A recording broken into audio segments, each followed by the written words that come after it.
What happens when working parents are constantly juggling, yet still feel like they're falling short? In today's episode of The Science of Wellness, I'm joined by Karishma Motiram, founder of The Thought Box, psychology graduate, certified mental fitness coach, and specialist in parental well-being. Karishma works with parents and companies to shift how we think about the juggle, not just with time, but with our mindset. From burnout to boundary setting, we dive deep into why mental fitness is the missing link in modern parenting, how to navigate guilt when and setting healthier boundaries, what companies get wrong and also what they get right about supporting parents, and how small mindset shifts can lead to big results. Whether you're a parent, manager, or someone interested in building resilience, this episode is going to be packed with practical tools and powerful reframes. Welcome, Karishma. I'm so glad to have you as a guest on The Science of Wellness. Thank you. Thank you for that and for that lovely introduction. You are more than welcome. I'm really happy to be here today. I'm really excited about this episode because you're doing such interesting work and I haven't actually come across anyone like you yet. So I'm very interested in everything you have to say today. Okay, let's go then. So before we start, I just want to mention to everyone that Karishma has a specialist return to work course for new mums, navigating the challenges women face in our modern world, making the world a more mentally fit place for our future generations. The link to this program will be in the episode description, so be sure to check it out. And remember, if you enjoy this conversation and find the content helpful, hit like and make sure you are subscribed so you don't miss future episode. So let's get into it. Now, Karishma, I always start the episode by asking every guest, what does wellness specifically mean to you personally? And how has your definition evolved over time? So for me, wellness is probably a combination of awareness and action. So well-being is, are you aware of what you need? And are you going to do something about it? So to be aware of what you need and to be able to do something about it. To me, when you combine those two things, you have the kind of wellness you need to get through challenges that we have. So previously, historically, I would say wellness was always feeling happier, not feeling so negative, or being able to chill out for long periods of time, or being just physically fit, or some like very specific things. But now, through the work I've done and things I've gone through myself, I could say with confidence that looking at it this way feels more empowering, gives you more control over your wellness, and helps you recover from the challenges that we're going to face as humans. I think when we think of wellness and we think of this equal balance all the time, we can get really lost in that.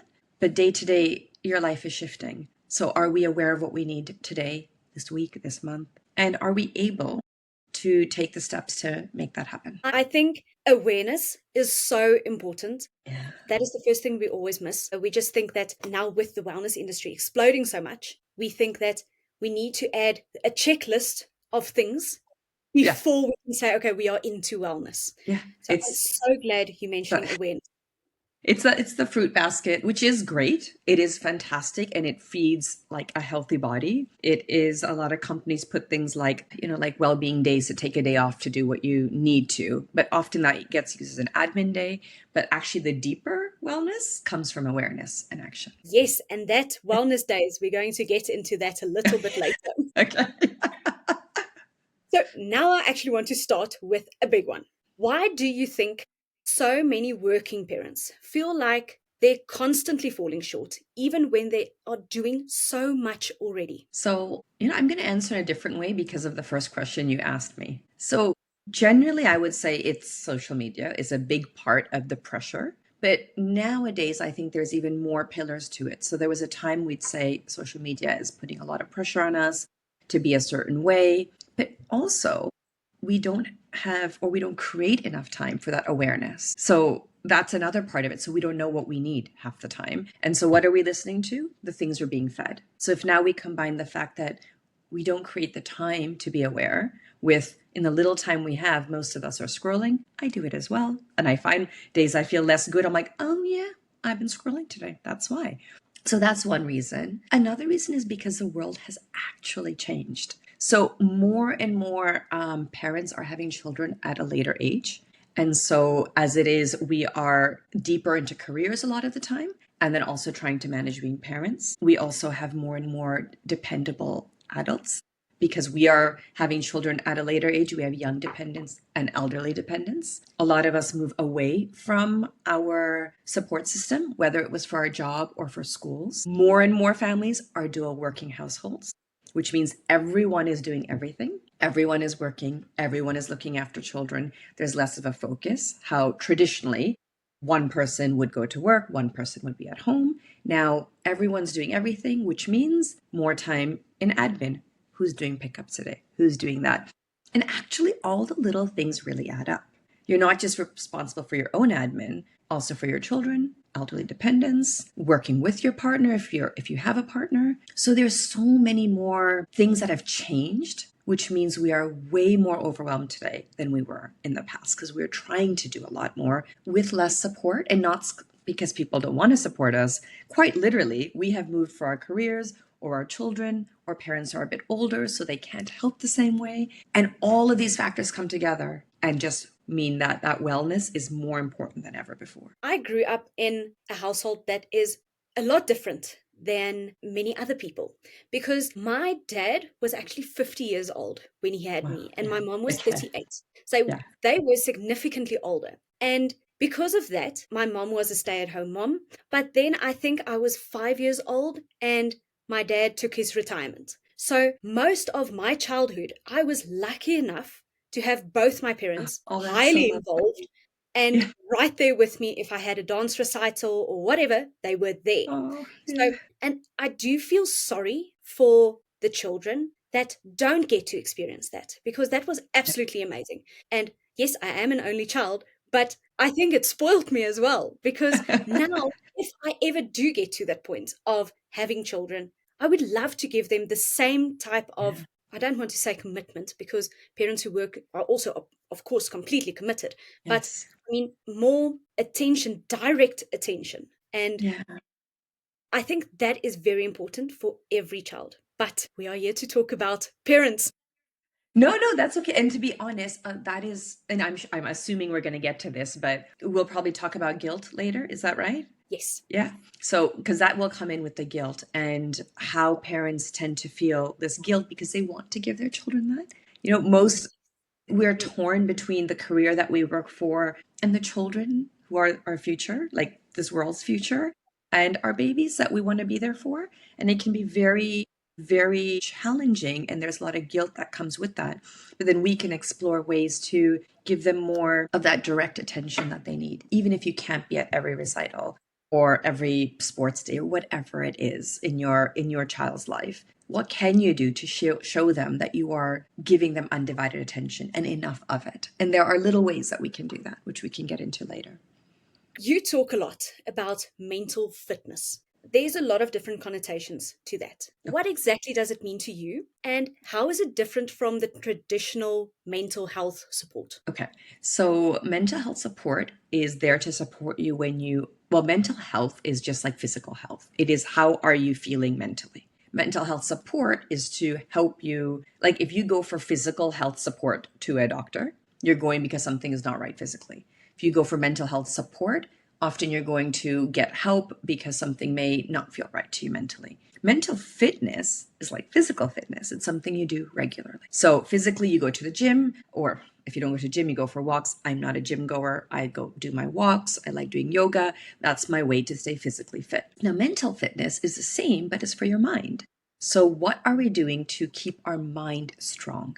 Now, does this mean that you will never experience a mental health challenge? Of course not. You can go to the gym, run, walk, do everything. You could still have problems physically or challenges that you need to overcome. Same thing. But the more physically fit you are, when you do have a physical challenge, what happens? You are more likely to recover quickly. When you are physically fit, mentally fit, sorry, it's the same thing. So when there is a challenge, that recovery is a little bit quicker. You are able to bounce back a bit quicker. So we talk about resilience and all that. It comes with being physically fit and mentally fit. Whether it's physical resilience, mental resilience, we're talking about that recovery time. So mental fitness is about what are we doing to strengthen our mind So when we have the challenges that we know we're going to face in life, that we are able to recover from them. And when we're in a sticky situation, we can think clearly about it. Love that you mentioned resilience, because I think mental health, mental fitness is something that we always push to the back burner. We think that especially in today's world, everything is so fast and you Yes. need to get through your task list. You need to pick up the kids. You need to do that admin. And then all of that, your mental fitness is definitely something you just push to the one side. Definitely getting back to a few tips later on, because I really would like a few tips from you. And in your experience, what are some of the most overlooked mental and emotional challenges working parents specifically face today? So I think a big challenge that a lot of parents, I'm not going to say every parent because everyone is different, but something that I've come across with a number of clients that I work with is this element of trying to work like you don't have children, trying to pretend that they're not there, not in a bad way, but because often children can be viewed as a burden in the workplace, and they're not. And I think it's so sad that both workplaces and parents themselves don't always embrace the fact that they are building more skills than anyone in so many ways. And that's maybe a big statement. Okay, that might be a bold statement, but they are building more skills than people can even imagine. It's probably a better way to say it, because they're always learning. Children change from being an infant to a child to a, preteen to whatever. Like, you're always changing.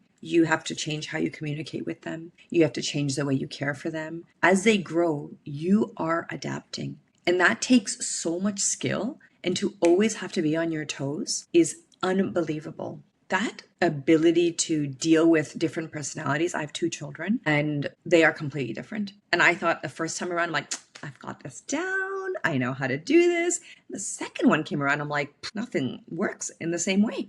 So now you're dealing with so many different things. And actually, we look at family life in one like silo and then work in another. And actually, to tap into the fact that you can use those same skills and transfer them to the workplace, people who are willing and open to trying that, their experience, their well-being, everything changes. Because now we're no longer seeing our children as a burden. Workplaces are no longer seeing children as a burden.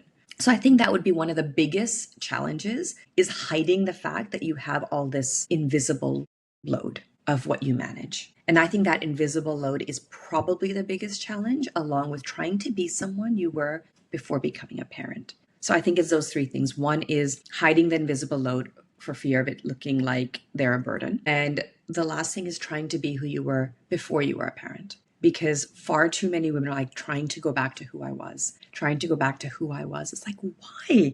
One, it's impossible to go back to a historical version of yourself. Whether or not you have children, every week you're changing, every month you're changing. In fact, every day you're changing. Someone without children has changed in a year or 6 months. So have you. Trying to be someone you're not is heartbreaking and exhausting. As it is, there's lack of sleep. We don't need to exhaust ourselves more. So I think those are some of the biggest challenges that parents face. I completely agree with that, because there was, while I was still at university, I supervised an honors student. And this, okay, so in South Africa, you do your 3-year degree and then you do honors before you go into masters. And she came to lectures, then she didn't, then she came for lab work, then she didn't.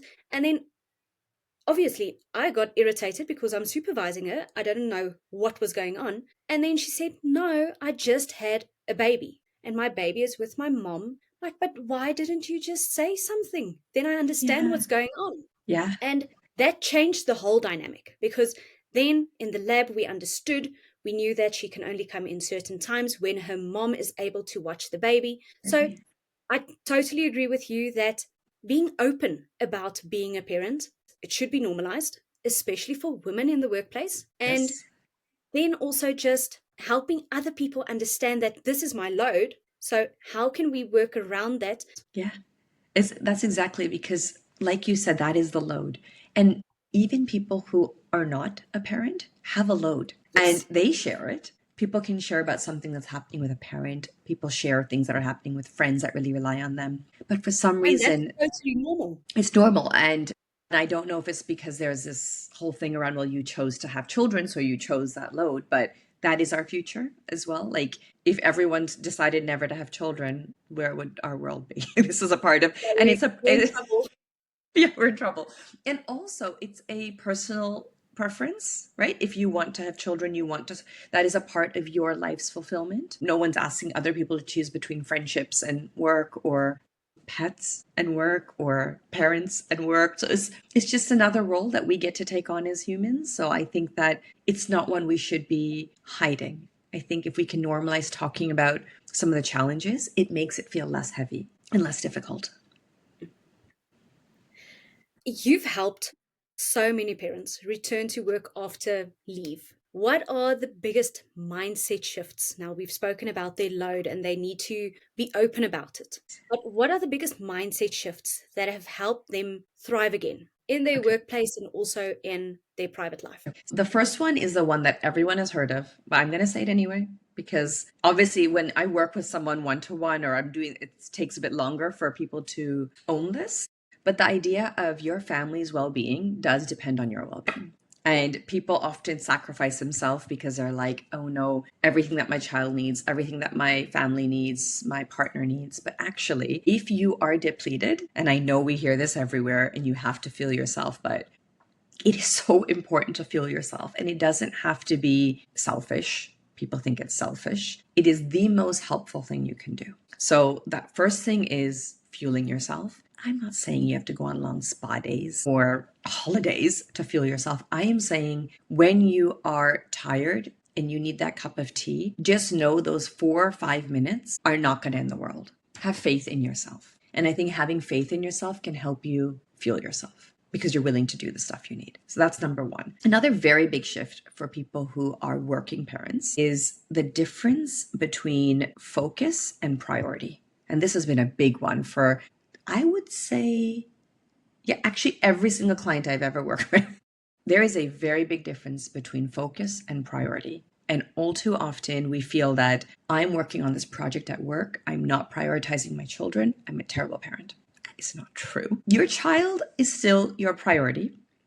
You just need to focus on work right now. There is a difference, and our mind often just combines it, and that is not true. I would love for people to separate that, because you could be at home with your sick child. It does not mean that you are not looking after your work. You just have to focus on your child right now. And in life, if we allow our focus to shift as our day needs it to, we will be happier because we trust in what we know our priorities are. That is a very big mindset shift for many parents. And so there's focus and priority, there's fueling yourself. And I would say the last mindset shift that is probably very, very important is the pressure we put to be perfect as parents. If you are a perfect parent, what is going to happen to your child in terms of pressure we put on our children? I love that I'm not perfect. It gives my children permission to make mistakes. I used to try and be a perfect parent. And my daughter, I could see the anxiety that she was getting trying to be perfect as well. And the moment I allowed myself to be human, everything changed. And I think that those three things are so important. Please, I encourage people, think about the pressure you are putting on your child to be as perfect as you and to live up to these expectations that are probably killing you trying to be that way. So let yourself be human, because giving yourself permission to be human gives your children permission to be human. And everything shifts. Karishma, how can companies, we spoke or you mentioned earlier about family days. Now, how can companies move beyond just lip service support, like the family days that we actually taking for admin, and actually create systems that support parental well-being? Okay. So I think that I'm going to say something I don't know if I've ever suggested before, because it's something I've recently been thinking about. Let's hear how this sounds when I say it out loud. We're talking about admin because a lot of the mental load parents feel is a lot of admin, to be honest. It's like the most annoying thing in the world. And the British school system, and I say British because I grew up in Canada, but I live here in England now. The school system and the work system not aligned. We have the 3 o'clock, the 3 o'clock finishes everywhere, but every 6 weeks you get a week off for half term. And while I think it's incredible for children, I wish that we all had that, even as adults, everybody. It's a fantastic way to give your mind a break. And I encourage that to stay. It is very hard on parents. Every 6 weeks to arrange for childcare, to arrange to get them into clubs, especially because more and more offices are requiring you to, or companies are requiring you to be in the office more. So something as simple as knowing in half terms, maybe that requirement of coming in 4 days a week is not going to be there. Because actually, you can still work from home with when they're babies, it's a little bit harder. You might want someone in the house with you, but you may want to be around. And so really just supporting parents and saying, we're not going to be so stringent with these rules during the half terms. Why? It is a lot mentally to create a new system or a new flow. So it takes a long time to organize. For example, like my son will go football twice a week, and I know those are my longer working days and things like that. Half terms is like, okay, which clubs can I get them in? Is the club going to be filled? Is the opening time for that club going to be when I'm in a meeting at work? So all of these are little things that add up and create so much pressure on parents. And it's like you just get into routine in 6 weeks. Yeah, we've got our routine. Bam, half term. They're home again. Okay. And it's like, it's amazing. And it's a nightmare at the exact same time. So what are we doing to support parents with that mental, like that admin load? So can we ensure that parents are able to maybe take more time off in the half terms if they need to use their holiday?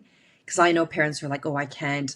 This other person has booked that time off, which everyone is entitled to. But if it's someone who doesn't have dependents necessarily, or whatever it is, are we making sure that parents have access to either working from home more or the holidays that they need because they can only travel during holidays? In the UK, you get fined if you take your kids outside of term time. So you can't even take them out of school. So you actually are almost like jailed. Like really you have 1 week every 6 weeks when you can go away anywhere with your kids. So if you don't get in there first for holidays, that's a problem. You don't get them into after school clubs or holiday clubs, that's a problem. So I think having open conversations about what that parent needs is very important. Now, again, I'm not saying this applies to everyone. Maybe the best way, other than supporting the admin side, is going to be just get to know them. Like, what does that staff member need? What does that employee need? Because again, whether or not you're a parent, you probably have some form of responsibilities outside of the workplace. Some parents don't want to do half terms, and that's okay. They want to put their kids in a club. That's fab. Go for it. What does that parent need? So knowing what your staff needs, having the conversation with your line managers, having the conversation with your employees, what do you need? Because for some people, doing that half term at home is going to drain them. And for others, it's going to fuel them. Knowing what your employees' fuelers and drainers are is probably the key to actually understanding what well-being will be for them. I love that, the fuelers and drainers. But I think it's totally understandable from someone that doesn't have children to work with someone that has. I don't mind saying, okay, you have your school term, you can go on holiday in that time. I won't mind at all because later on, I would like a holiday, let's say, I don't know, middle of the winter in South Africa. Everyone's children is at school. So it's totally understandable for me. And that is also, I think the company culture is very important and that openness. And coming back to what you mentioned right at the start about awareness, being aware about the people around you and what they're actually going through. Yes. And if you know, you can work with them. And again, this does, I know we're talking about parents today, but this also applies to people who aren't parents because every person will have things in their life that are going to impact them at work. And just knowing what people's load is, being aware is probably everything. You've also said that the juggle gets easier when you start to think differently about it. Can you walk us through a specific tool or a reframe that has had a big impact for your clients? So I would say the juggle is different. What is easier when you think about it differently? One is that what we talked about earlier, that focus versus priority. That is a game changer because you are more willing to juggle or let your day look differently or week look different because you need it to. I think another part of the juggle getting easier is when you try not to have an equal balance of 50-50. I don't think there is such a thing. No, there's definitely not. I think that if you imagine someone on a balance beam, like a gymnast, even they have their hands out and they're like, like they're kind of like teeter-tottering. And I think when we try and do like a stiff balance, you're going to fall off. But when you allow yourself to teeter and totter as required, I think that is a big thing. So when I find a day is a bit tough and I feel a bit frustrated, I'm like, where am I being too solid? Where do I need to allow myself to relax? to go with the waves. That in itself, those who are visual, this will be fantastic if you imagine a surfboard. Because if you have a wave, are you going to go against the wave and fall? Or are you going to allow yourself to go with the wave and then pass? So, like, really visually, when you're having a hard day and you're trying to juggle too much and you're like, well, what is wrong? Where do I need to say, actually, this can maybe wait and that is okay. And maybe I can go this way a little bit today because this is actually needs to be done today. That is probably a big one.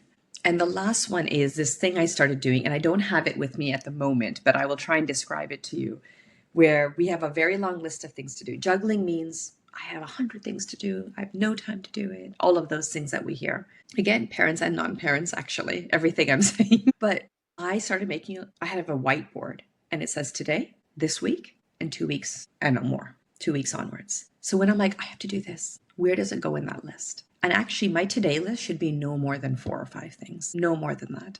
Because life also happens. You have to eat, you have to cook, you have to whatever. Like, life is there. You have meetings that pop up. Like, let's be realistic in our expectations and say 3 to 5 max for today of that list. Everything else can be sometime this week, and the rest can be 2 weeks onwards. And I pop it in there because what I've done is I've emptied it from my mind, and I'm focusing on 3. My focus is on these 3, and everything else that pops in gets plotted somewhere else. And tomorrow I get to pull some of those forward. Or maybe something new will come up that actually has to be that day. Pop in the new thing and pull in 2 or 3.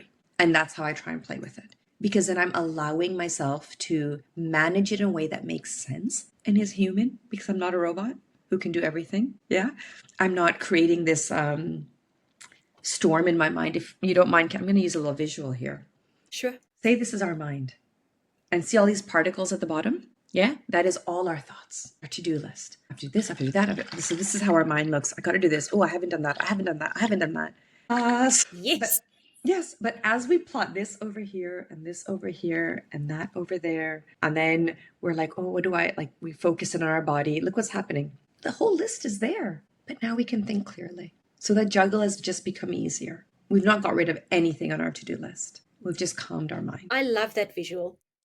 That is so powerful. So, any of the listeners that are actually just listening to this podcast, really go and just watch this video. I'm going to make a clip of it so you can see the visual. Very important. And Karishma, I love that you say that you've sorted or you're busy with doing today, this week, the next 2 weeks, because I'm definitely guilty of that.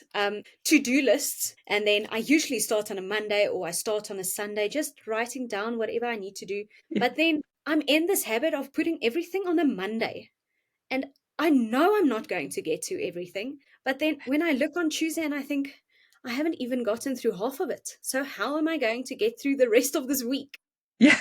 Oh, can I say something about that? Yes, please. Monday mornings, very important for everybody. Please, can I ask everyone who is listening to this, first thing on a Monday morning, if you have an 8 o'clock meeting, I'm very sorry to hear that. Please do something at 7 then. But for those of you on a Monday morning who can, start your day with something that fuels you. Whether it is listening to your favorite song or having a coffee that you love, that you only want to treat yourself to on a Friday, because for some reason we have to wait to treat ourselves, do it on Monday morning. Go for your walk. Do anything that feels good. 10 minutes. You have an 8 o'clock meeting. By 7:45, make sure you have done something that is really something that makes you feel good. When you start your day with drainers, you're setting yourself up. You are setting yourself up to be like Monday morning. But just imagine if Monday morning was when you spoke to your best friend on the way to work. Just imagine you listening to your favorite comedian for 10 minutes. Like, do something that really just fuels you. So, what I've done now with my Mondays is that I'm trying to block out as much of Monday morning as possible. So, because I'm working for myself, I can block out parts of whatever day. And so I'm trying to block out Monday mornings for all the stuff that I want to get done and get over with so that I can enjoy the rest of my week. But I'm still guilty of that task list. So I'm definitely But going to even use that then, today, this a week, lot of next week. people do that. They do the hardest, most annoying things first, but it really drains you. So if every day you could combine it a bit, what you're doing is you're fueling yourself enough to go get through the stuff you have to do that feels heavy. Imagine trying to lift weights if you didn't fuel yourself with protein. Yes. So mentally, if now we're looking at mental fitness, to be able to get through that long, annoying task list, you need to be able to fuel your mind. You need to be able to strengthen your mind, which means what makes you feel good, what makes you think positively. So I would encourage everyone to try it the other way. Again, everyone's different. Some people may thrive doing the hardest, long, annoying things first. But a lot of people, in my experience, have found it helpful to mix it, to balance it. I have just made a note in my weekly diary just to do something first before work. Yeah, yeah. Okay, great. And like for those of you who are spiritual out there, like recently I've started going to the temple on a Monday morning and I've blocked the first hour out of my day to do that because it just creates a sense of calm and happiness and gratitude comes in and everything for me before carrying on.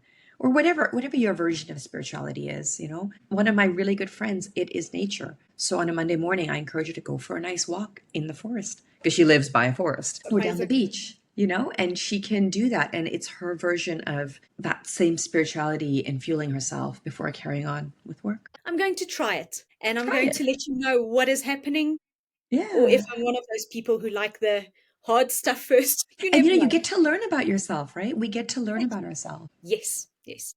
But that is actually what I enjoy about wellness and the journey of wellness as well, is you get to keep on tweaking and adjusting whatever you are doing so Yeah. that you are happier, more fulfilled, more aware in where you are. So, right at the start, we also mentioned about guilt in modern parenting. What advice do you give parents who struggle to set boundaries or to put themselves first without feeling so selfish? So I think there's a major confusion in today's world between self-care and selfishness. You know, if you are someone who is out most nights with their friends trying to feel better and you're not there to put your kids to sleep and then you feel guilty, I'd say just see where the guilt is coming from. Is it because you feel like you're not there enough with them? Because quite often guilt tells you something. Now, it could be telling you something that's very helpful. So there's two types of guilt. There's healthy guilt and unhealthy guilt. Actually, there's many more, but I'm going to simplify it and say healthy and unhealthy. So the unhealthy guilt is something like when you confuse self-care as selfishness. So self-care is, what do I need to be okay? Selfish is, yeah, but I would much rather do this because it's more fun and I don't really care how it makes A, B, or C feel. Right? Like there's a difference there. You're being uncaring about someone else or you're being hurtful to someone else. Now, I don't know a child in the world who wouldn't want to see their parents happy and healthy. And if you are drained and exhausted, you are not going to be happy and healthy. If you are going out more and not enjoying it or you feel bad, you're not going to be happy and healthy. If you go out enough and then you're also at home enough, guess what? You're going to be happy and healthy. If you are taking a minute for yourself because you don't want to blow up on your child, you're going to be happier and healthier. And I can put my hands up to that because there was a time where I would just be like trying to be okay, trying to be calm, and then flip out. And it's like, that didn't help anybody. And then I started this thing where I'm like, I think mommy needs a timeout because I could feel myself getting angry. And even though they were upset and they were dysregulated, hey, so was I. And I was not going to do a good job as a parent. So instead of being like, I have to be here, they're like, I think we need a timeout and I will move away. I will take 5 minutes. I will awaken my senses, which is something we can talk about really quickly afterwards if we get a moment. Calm my mind. It does the same thing as the visual earlier, where when your mind is whirling with all of these different thoughts, awakening our senses calms it, gives us a clearer mind, and then you can make better decisions. So sometimes your guilt is going to be saying, hey, you behaved in a way you didn't like. Why? Awareness comes in because I'm so tired that I can't think straight. I think maybe I need to get to bed earlier and stop scrolling, or, oh, I need to eat more nutritious meals. And we're going to learn. So allow your guilt to teach you what you need as a parent. I think just allowing your guilt to be a lesson rather than something to be ashamed about, because parents, guilt is like, I'm a terrible mom because I got mad. No, you were exhausted. Now you know you're exhausted. What can you do about it? Awareness and action. We come back to the foundation being the wellness, and that in itself can address guilt. I just want to touch on your parental power up. And What inspired it, and how do you hope it will change the coaching game for parents? So, what inspired it was I'm very lucky to have been able to and still able to coach lovely, lovely people. But most of the people get access to it because their work sponsors it, or they have a certain role in the workplace where they can they can finance it. And there are so many people, and I think tons, that actually could use the help, which are not able to access coaching. And Parental Power Up gives them access. It is access to everyone, the every parent. It allows people to get a flavor of it and then decide whether or not it's for them, and then still makes it something that is possible. There are tons of single parents out there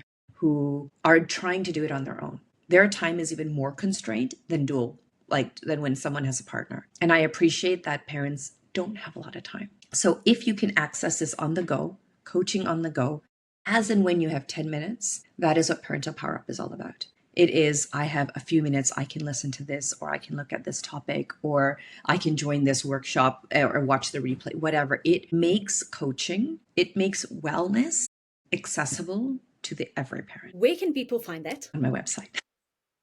Just go straight on the website. We're going to be releasing new things at the moment. So you just sign up for which topics are of interest to you, and it will be released. And actually I have a return to work program that I do, which is for everyone, but actually Parental Power Up, the first one launched on there, is the return to work program online for women to do at their own pace. Each module is like 4 minutes, because I know you're busy. Right. Like, can listen to it. Okay, yeah, got it. And then when you have a minute, again, I'm feeling really overwhelmed, let me listen to something. And it allows you to access really quick reframes and ways of reflecting that I do in coaching with senior leaders, but to then set the meeting and then make sure you have the childcare, and it gets harder. A lot of the people I work with, if their company has sponsored it, they block it out in their work calendar, and it's very easy. That is not the case for a lot of people out there. And I think they should be able to access this. I think everyone in the world should be allowed to and find the time to be aware of what kind of person they are, and then be able to do things to create the world and life they want for themselves and their family. Now I want to talk to you about legacy, and what kind of mindset do you hope today's parents are modeling for the next generation? I hope that we create a mindset of being human. I think that the fact that technology has gone the way it has, and it is incredible, it helps me a lot. It helps me stay connected with my family abroad. Like, I love technology in so many ways. But I think the fear, not only fear, but what I see happening is we are becoming like robots. We are becoming tech, and we're losing the human side. And we're speeding up because tech is so fast. We think we have to go so fast. Like, I talk faster than ever since like the more and more technology I use. As it is, I spoke fast. Now I'm at like super speed. And it's like, we need to be allowed to slow down, and we need to be allowed to be human. Technology has made us think that we are almost robotic or feel we need to be. Being human will change everything, because when you're human, you're allowed to make mistakes. When you're human, you're allowed to learn from them. And the love that you feel when you're human, and when you stop to be human, can change the way you experience life. That is a great answer, because I actually sat in with a client in last week, and we're busy writing scripts for her. She's in wellness and in biohacking. And the first thing she mentioned is, but I want a highly edited video series. So my advice was just to step back and be more authentic, because now with AI, everything is it's perfect. We need to be more human, especially now with AI and everything happens so fast, because it makes us authentic and makes us easier to connect with. And that even comes back to what you said earlier about sharing your load, being more human with that. So absolutely love that you mentioned it. So valuable for everyone to know. And can I just add what you just said there about being connected? So when I talk about feeling that love, that is connection, and that's humanity. And that is what we're losing, because you can't connect with people the same way online. Like, yes, we can connect like this, but we're also talking, we're not just typing to each other.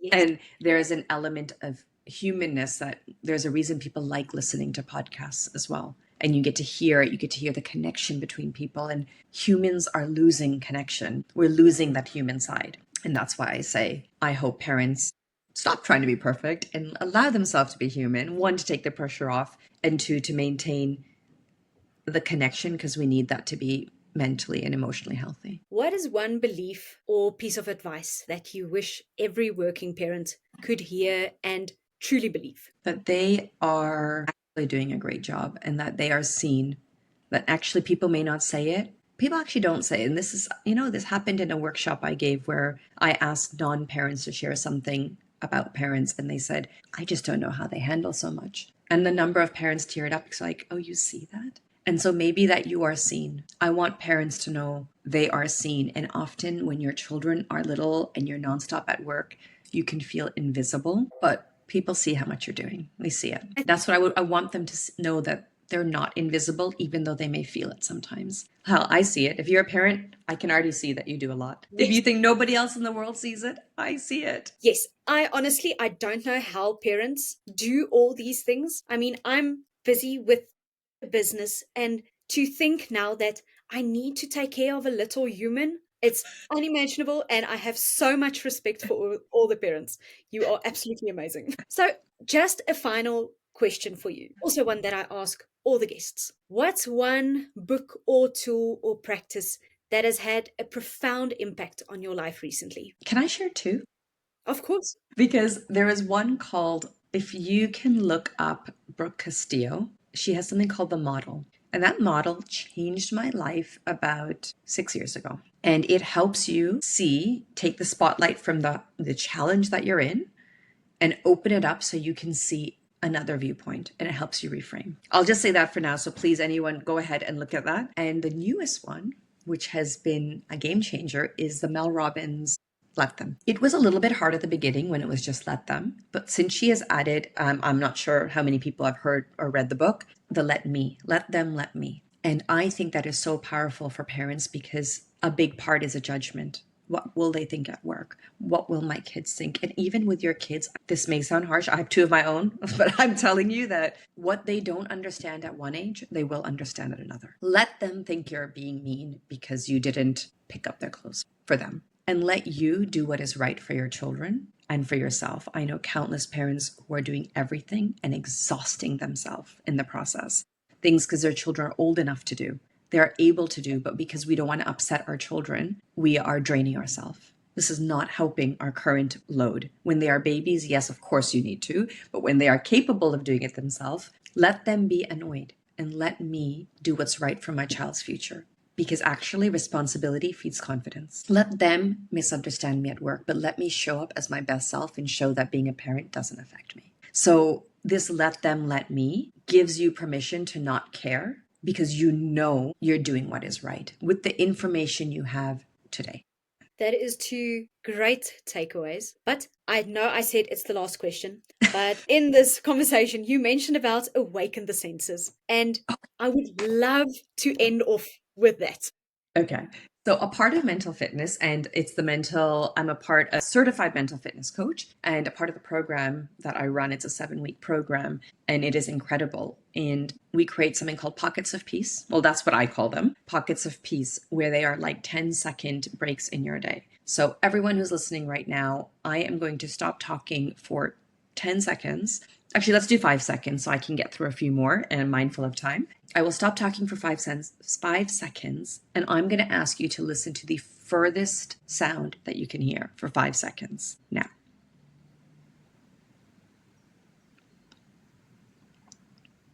So I just heard the birds far, far away in those 5 seconds. What you've done there is you have quietened your mind. If you when you make a cup of tea in the morning, or coffee, or whatever it is that you drink, whether it's cold drink, hot drink, hold that mug, just feel the temperature for 5 to 10 seconds before you take a sip. And when you take the sip, notice how it feels going down. All of these little moments when you awaken your senses actually are pockets of peace that you get to create for yourself, which helps. So those of you who are on video, I'll show you. Those of you who are on audio, it is the same visual as before with the glitter jar. So when your mind is like this, and you awaken your senses, all your thoughts may still be there, but they're going to start clearing. So you can, when you go for a walk, make it even better by just noticing the trees, the skyline, the textures, the colors. Basically, anything without judgment, just noticing. You are in a difficult conversation. If you're watching this right now, notice, I don't know, the way my hair is, and you can see here, well, it's quite faded there, but where you can see how the hair is falling or where the different colors are popping out. Just noticing. That is ways to awaken your senses. Before you reach for your phone in the morning, when you get up, feel the temperature of the floor on your feet. When you brush your teeth, feel the bristles on your gums and on your teeth. All of these are awakening your senses. And what that is doing is building your mental fitness to switch off and give your mind a moment to breathe. And it fuels you. That is awakening your senses. I'm going to start doing that with the 10 seconds. I think 10 seconds, we need the extra 5. Yeah. Yeah. That is definitely something I'm going to try, because even throughout my day, I usually find that, like the glitter jar, everything is just everywhere. But just to get back, shifting my focus back into the moment, that's going to be so helpful. Yeah. You know which one's really helpful for people? When you wash your hands. Just feel that temperature. And it may look weird, but you can smell the soap. Yes. And that is awakening your senses. You're feeling the temperature, you're smelling the soap, you feel the water hitting you in the shower. That is why people have their best ideas in the shower or when they're gone for a walk. Because you are like just clearing your mind. You feel all the sensations, the steam, the smell, the water, like everything. Karishma, thank you so, so much for such a grounded and insightful conversation with so Thank many you. tips that I've made so many notes. I'm going to start implementing it, starting with that Monday morning that I'm just Yes. going to take a little bit slower. Yeah, give yourself permission to slow down. So, listeners, if there's one thing that I'm taking away from this episode, is that mental fitness is clearly not a luxury. It is a necessity, especially for the working parents trying to do it all. So, if you want to learn more about Karishma's work, check out her Return to Work course. And there's a discount code going to be in the description. Sign up for her weekly coaching newsletter and also follow her on LinkedIn and Instagram. Karishma, do you have any final thoughts you would like to share? And I just want to say thank you, to be honest. And just like I said to you, I would love to encourage everyone to give themselves permission to be human and let's just enjoy life a bit more. Like, let's just make life more enjoyable again by doing these little things. Thank you I'm so totally much for on having me board with here. it. You are very welcome. It was such a pleasure. So, if this episode resonated with you, I'd love for you to subscribe, leave a review, or share it with someone that is navigating that parent work life juggle. Until next time, take care and stay well.